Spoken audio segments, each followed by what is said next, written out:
எதிர்நீச்சல் சீரியல்ல நம்ம எதிர்பார்த்த மாதிரி தர்ஷன் அவங்க ஆசைப்பட்ட பொண்ணு பார்கவிவே கல்யாணம் பண்ண போறாங்க. அந்த கல்யாணம் எப்படி நடந்ததுன்னு பார்க்கலாம். வாங்க வீடியோக்குள்ள போலாம். இந்த கல்யாணத்துல அறிவுக்கரசி ஆடாத ஆட்டம் இல்ல, பேசாத தோரணை இல்ல, பண்ணாத திமிர் இல்ல, செய்யாத கொலையும் செஞ்சுட்டாங்க. அந்த கொலையை செஞ்சதை எப்படி வசமா மாட்டினாங்க?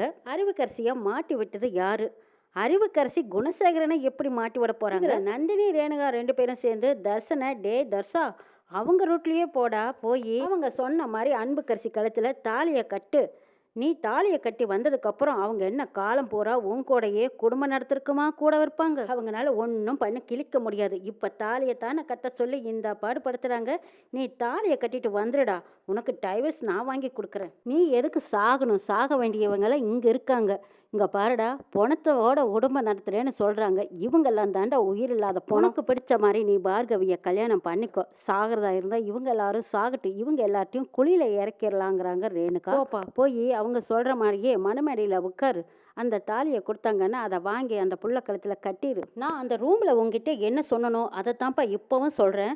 உன் விருப்பப்படி பார்கவிக்கோட நாங்க கல்யாணத்தை பண்ணி வைக்கிறோம். நீ தைரியமா போ, தாராளமா போய் கழுத்துல தாலியை கட்டிவிட்டு வா. அதனால என்ன பண்ண முடியும் சொல்லு பார்க்கலாம். நீ எதுக்குப்பா உயிர் விடணும்? நீ எல்லாம் உயிரோட இருக்க வேண்டிய பையங்கிறாங்க ரேணுகா. ரேணுகா சொன்னதை கேட்டதும் அந்த பக்கம் குணசேகருக்காகட்டும் கதிர்க்காகட்டும், ஒருவேளை நம்ம என்ன காலம்பூரா இவங்க கூடயே இருந்து குடும்பம் நடத்துன்னு சொல்லி கொடுக்கவா முடியும்?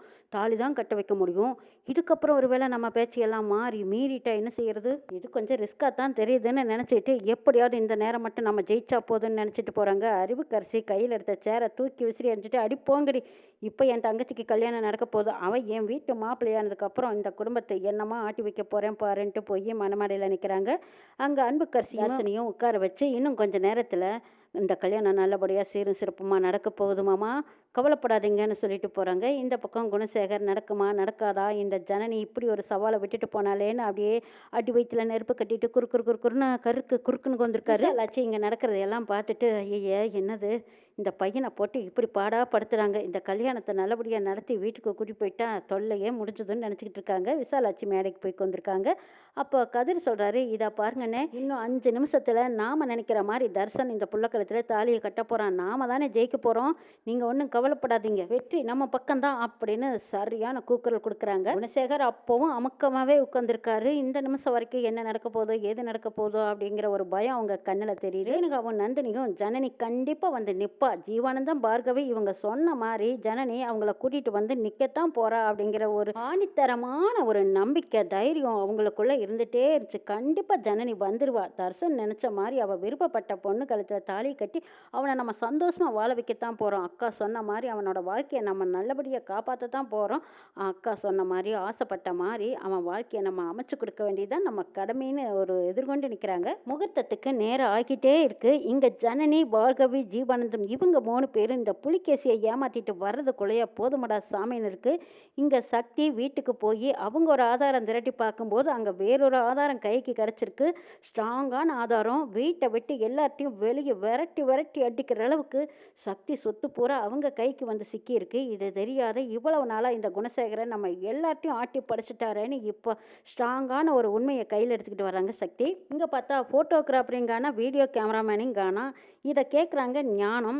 ஏண்டா கரிகாலா, கல்யாணம் நடக்கும்போது ஆதாரம் வேணும், சாட்சி வேணும், தடயம் வேணும்னு சொல்லிட்டு இருந்தியடா, அந்த வீடியோ மேனை எங்கடா, கேமராமேனை எங்கடான்னு கேட்கும்போது அங்கே அறிவுக்கரசியோட முகத்துல பயம் உருண்டு விரலுது. மாமா அதெல்லாம் ஒன்றும் வேண்டாம், இப்போதைக்கு நல்லபடியாக கல்யாணம் நடந்து முடிஞ்சா போதுங்கிறாங்க.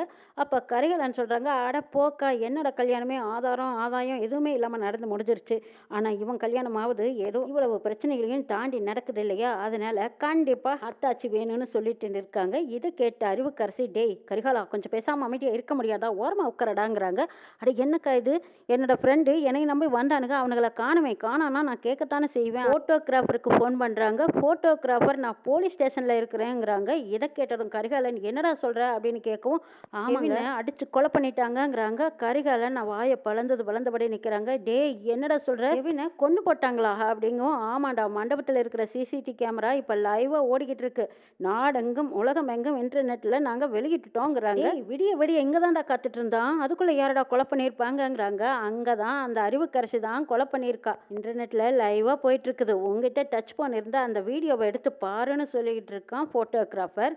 இதை கெட்ட கரிகாலன் அப்படியே பயத்துல உறைஞ்சு நிக்கிறாரு. புலிகேசியும் பாண்டியனும், டேய் நான் ஜீவானந்தத்தை பார்த்துட்டேன், அவன் உயிரோட தான் இருக்காங்கிற விஷயம் நம்ம மேலதிகாரிக்கு தெரிஞ்சது நம்ம தொப்பி கழண்டுடும்.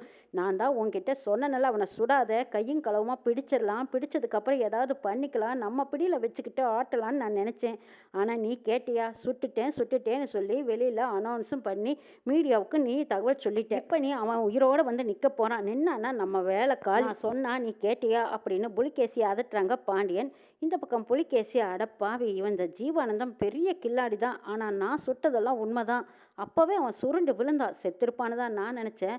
ஆனா இப்ப திரும்ப உயிரோட வந்து நிப்பான்னு நான் நினைக்கல. நமக்கே டிமிக்கி கொடுத்துட்டான். இன்னைக்கு என்ன ஆனாலும் சரி அவனை இன்னைக்கு பிடிக்காம விடக்கூடாது அப்படின்னு சொல்லிட்டு அங்கேயே நின்றுட்டு அங்கங்க தேடிக்கிட்டு இருக்காங்க. அப்போ ஒரு கார் வருது, அந்த காரை குறுக்காட்டுறாங்க. என்ன இங்க எதுக்கு வருது காருன்னு கேட்கவும், இங்க ஒருத்தர் கார் புக் பண்ணியிருந்தாங்க, அதான் வந்தேன்னு சொல்றாங்க. அப்படியா, யார் பேர்ல புக் பண்ணாங்கன்னு கேட்கவும் பேர் தெரியாம முழிக்கிறாங்க. சரி, ஃபோன் நம்பர் இருந்திருக்குமல்ல, அந்த நம்பருக்கு ஃபோன் பண்ணுங்கிறாங்க. ஃபோன் பண்ணும்போது சம்மந்தம் இல்லாத ஒருத்தர் தான் ஃபோன் எடுக்கிறாங்க. நான் வழியில வந்தவன், என்கிட்ட ஒருத்தர் ஃபோன் வாங்கி தான் காருக்கு புக் பண்ணாங்க, அங்கே தான் இருப்பாங்க பாருங்க சார், என்ன தொந்தரவு கொடுக்காதீங்கன்னு ஃபோனை கட் பண்ணிட்டு போகிறாங்க. கார்காரர் சொல்கிறாங்க, ச்சே, இந்த மாதிரி சிக்கலான இடத்துல என்னை வர சொல்லிட்டு எங்கே போனாங்கன்னு தெரியலையே சார், நான் இப்போ என்ன செய்யறது, தேவையில்லாமல் நான் ஸ்டாண்ட்லேருந்து இவ்வளோ தூரம் வந்திருக்கேன், எனக்கு தான் சார்ஜ் போச்சுன்னு புலம்பிக்கிட்டு இருக்காங்க. இதை பார், வந்தேன், இப்படி ஒரு ரூட் இருக்குது, இதில் போ, இதில் மட்டும் போயிடாத, இங்கே நாங்கள் 2-3 நபர் தேடிக்கிட்டு இருக்கோம்னு சொல்லவும் புலிகேசியே அந்த காரை அந்த ரூட்டில் அனுப்பிச்சு வைக்கிறாங்க. அங்கே தான் ஜீவானந்தம், பார்கவி, ஜனனி 3 பேருமா அந்த காரை எதிர்பார்த்து நின்னாங்க. திரும்ப அந்த கார் போகும்போது அந்த காரை குறுக்காட்டி அந்த காரில் 3 பேரும் சேஃபாக காரில் உட்காந்துடுறாங்க.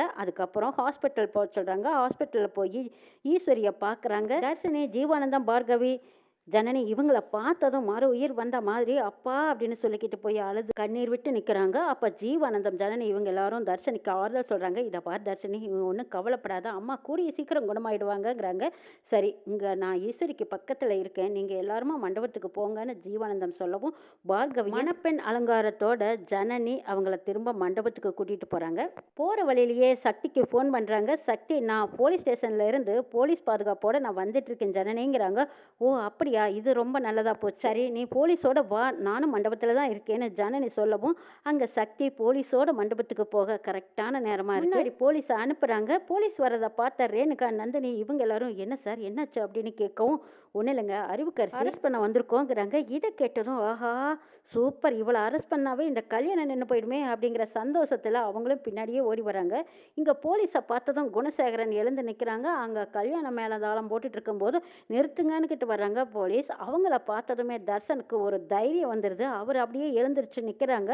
அப்போ கதிரும் அறிவுக்கரசியும், டேய் தர்ஷா, முதல்ல தாலியை கட்டுடா, தாலியை கட்டிட்டு எதுவாக இருந்தாலும் பேசிக்கலாங்கிறாங்க.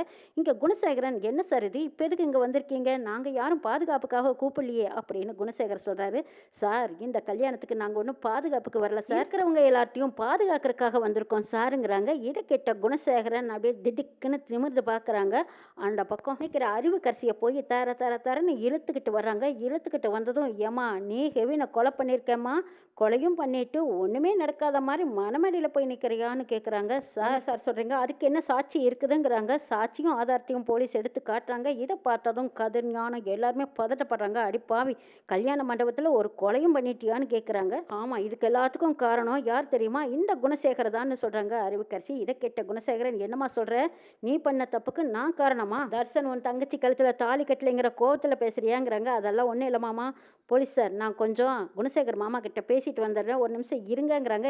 நீ என்ன தனியாக போய் பேசுகிறேன்னு சொல்லிட்டு இருக்கிறது, உன்னோட இஷ்டத்துக்கு விட முடியாதுங்கிறாங்க. சார், ஒரு நிமிஷம் நான் சொல்கிறத மட்டும் கேளுங்க சார், தயவுசெய்து நான் தனியாக பேசிட்டு வரேங்கிறாங்க. குணசேகரன் தனியாக கூட்டிகிட்டு போய் அறிவுக்கரசி சொல்கிறாங்க, இதை பாருங்க மாமா, இந்த கெவினை கொலை பண்ணதுக்கு காரணம் என்ன தெரியுமா, நீங்கள் ஈஸ்வரியா அடித்து கொலை பண்ண முயற்சி பண்ணியிருக்கீங்க, அதை வீடியோ எடுத்து வச்சுக்கிட்டு தான் 1 கோடி ரூபாய் இந்த வீடியோவை நான் வெளியிடட்டுமா, பணத்தை கொடுக்குறியான்னு என்னை மிரட்டினான், அதுக்காக தான் நான் அவனை கொன்னேன், இதுக்கு காரணம் நீங்கள் தான், உங்களுக்காகத்தான் நான் அவனை கொலை பண்ணினேங்கிறாங்க அறிவுக்கரசி. அதையும் தாண்டி அந்த வீடியோவையும் காட்டுறாங்க. குணசேகரன் பார்த்து கொஞ்சம் பதட்டப்படுறாங்க. இருந்தாலும் நான் அவளை கொலை பண்ணலையேங்கிறாங்க. குணசேகரன் என்னமோ ஈஸ்வரியா அடிச்சது உண்மைதான், ஆனா அதுக்கு பின்னாடி அறிவுக்கரசி ஈஸ்வரியை ரொம்பவே பலமா தாக்கியிருக்காங்க, அதுவும் வீடியோவில் வருது. அதை கொஞ்சம் கட் பண்ணிட்டு குணசேகர் மட்டும் அடிச்சத குணசேகரை வச்சு மிரட்டிக்கிட்டு இருக்காங்க. இத பாருங்க மாமா, ஒழுங்கு மரியாதையா என்ன காப்பாத்தி விட்டுருங்க. இல்லைன்னா அன்புக்கரசிக்கும் தர்சனுக்கும் நல்லபடியா கல்யாணத்தை முடிச்சு வைங்க. அப்படி இல்லைன்னா உங்களையும் சேர்த்து நான் மாட்டி விட்டுருவேன்னு சொல்லி மிரட்டுறாங்க அறிவுக்கரசி. குணசேகர் ஒரு கட்டத்துல பயந்து நடுங்கி நிக்கிறாங்க. போட்டோகிராஃபர் அங்க வராரு. அவர் வந்ததுக்கு அப்புறமா எல்லா உண்மையும் தெரிஞ்சிருது. ஹெவினை கொன்னதும் அறிவுக்கரசி தான்.